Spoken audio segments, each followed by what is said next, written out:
Halo, selamat pagi, selamat siang, selamat sore, selamat malam. Hari ini kita akan belajar untuk pertama kalinya kuliah Statistika 2. Mari sebelumnya kita awali dengan berdoa. Semoga apa yang akan kita pelajari hari ini bermanfaat bagi kita semua. Berdoa mulai.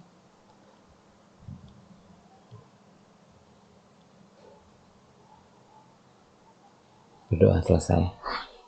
Buku yang kita akan gunakan di dalam mata kuliah ini adalah seperti yang terlihat di dalam slide.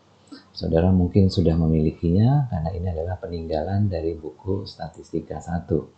Buku ini dikarang oleh Anderson. Isinya lengkap sekali buku ini. Semoga saudara sudah memilikinya ya. Pertama saya akan tes saudara gambar. Bagi yang sudah pasti masih ingat. Berapa sih jumlah ekor burung Garuda? Ya, jadi ini ekornya ada berapa? Kalau saudara jawab ekornya 8, itu adalah kesalahan yang fatal. Seharusnya ekor binatang, apapun itu binatang, ekornya adalah 1. Oke, bisa kebayangkan kalau ekornya banyak larinya kemana. Nah, saudara juga yang sudah berpasangan, tidak jomblo, artinya punya pasangan ini, ya hati-hati. Karena saudara nanti kalau pacarannya nggak sehat bisa melahirkan si mungil ini. Matanya bagus, hidungnya, mulutnya, jari-jarinya, kakinya nih yang kalau dikilik-kilik ini akan geli. Hati ya. Jadi berpacaranlah saudara secara sehat. Yang kita akan pelajari adalah dugaan statistika. Ini prolognya dulu ya. Dugaan statistika di sini ada 2, yaitu dugaan titik dan dugaan interval. Kriteria dugaan yang baik adalah dia tidak bias, efisien, dan konsisten. Pada dugaan titik, yang mau kita duga adalah nilai mean atau nilai rata-rata. Jadi kita mau menduga nilai mu. Mu itu apa? Rata-rata populasi diduga dengan X bar, rata-rata sampel. Yang kedua, pada nilai standar deviasi. Kita menduga nilai tau. Tau itu apa? Standar deviasi populasi dengan S, yaitu standar deviasi sampel. Sedangkan pada nilai proporsi, kita akan menduga nilai P besar. Apa itu P besar? Proporsi populasi dengan P kecil, proporsi sampel. Nah, itulah dugaan titik. Dugaan interval, kita gunakan interval, range, untuk menduga parameter populasi dari sampel yang diambil. Dugem, nah kalau dugem nggak ada, saya nggak bahas dugem di sini, nanti malam atau dini hari aja. Oke? Bentuk dugaan interval ini istilahnya kalau saya bikin LCL sampai dengan UCL. Jadi nilai parameternya adalah di antara LCL sampai UCL. Apa itu LCL, UCL? LCL adalah batas bawah confident kita, sedangkan UCL adalah batas atas. Ingat ya. Jadi LCL batas bawah, UCL adalah batas atas confident kita, keyakinan kita. Confident interval ini adalah keyakinan kita sekian persen bahwa nilai parameter berada di interval tersebut. Ya. 1 min alfa. Apa itu 1 min alfa? 1 min alfa ini adalah tingkat keyakinan kita. Level keyakinan kita. Bisa 90, bisa 95, dan bisa 99%. Jangan salah fokus ya. Itu tukang es lewat nawarin saya. Biarin aja. Macam-macam dugaan interval. Ada satu rata-rata, ada satu proporsi, ada beda 2 rata-rata, dan ada beda 2 proporsi. Sekarang kita lihat, apakah standar deviasi populasinya, tau-nya ini diketahui apa tidak? Kalau tau-nya diketahui, maka kita akan menggunakan distribusi set. Jadi kita pakai tabel set, tabel normal. Coba saudara lihat tabel setnya, udah punya kan? Tapi kalau standar deviasi populasi tidak diketahui, maka kita menggunakan distribusi T. Disebut juga distribusi student. Kita akan pakai tabel T. Jadi saudara lihat tabel setnya seperti apa, tabel T-nya seperti apa. Tabel set ada 2 macam. Kalau Anderson pakai tabel kumulatif, artinya seluruh kurva nilainya maksimal 1. Kalau tabel normal yang biasa saya pakai adalah setengah kurva. Jadi nilai maksimalnya adalah setengah atau 0,5. Apakah populasinya terbatas? Nah, kita lihat populasinya.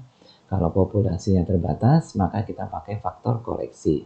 Tapi kalau tidak terbatas, maka kita tidak perlu faktor koreksi untuk menghitung standar deviasinya. Oke, lanjut.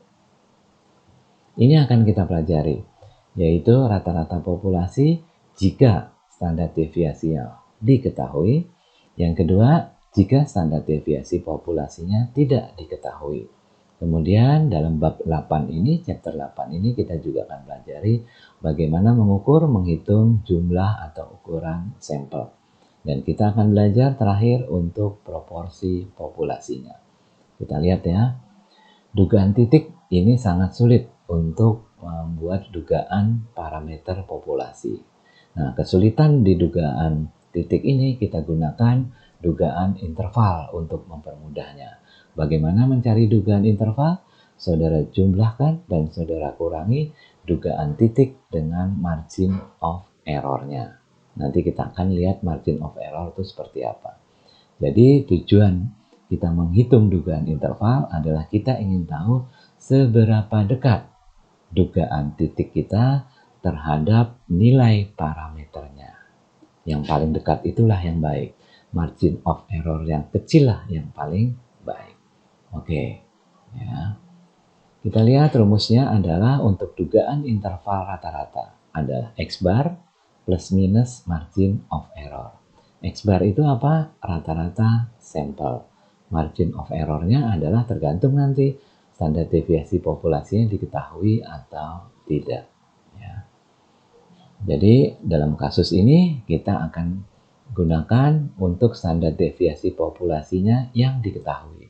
Kalau sampai nanti tidak diketahui, maka kita harus mengestimasi menggunakan standar deviasi sampel untuk menduga standar deviasi populasinya. Itu yang akan kita gunakan, kita cari. Nah, kita lihat gambarnya di sini. Ini adalah gambar kurva normal. Yang di tengah ini adalah tingkat keyakinan kita, confidence level kita, 1 min alpha. Bisa 99%, 95%, atau 90%. Maka kalau ini 1 min alpha, maka alfanya bagaimana? Karena dibagi 2, kiri dan kanan, maka alfanya menjadi alfa per 2 di sebelah kiri atau bawah, dan di sebelah kanan atau atasnya adalah alfa per 2. Yang tadi saya bilang LCL dan UCL-nya. Kemudian di mana dugaan intervalnya? Dugaan intervalnya ada di sini. Jadi kita nanti yakin bahwa nilai rata-rata populasi mu atau parameter benar ada di intervalnya. Itulah yang nanti akan kita cari. Ya. Jadi kalau kita lihat di dalam contoh ini, ternyata garis ketiga inilah yang tidak memuat mu rata-rata populasi.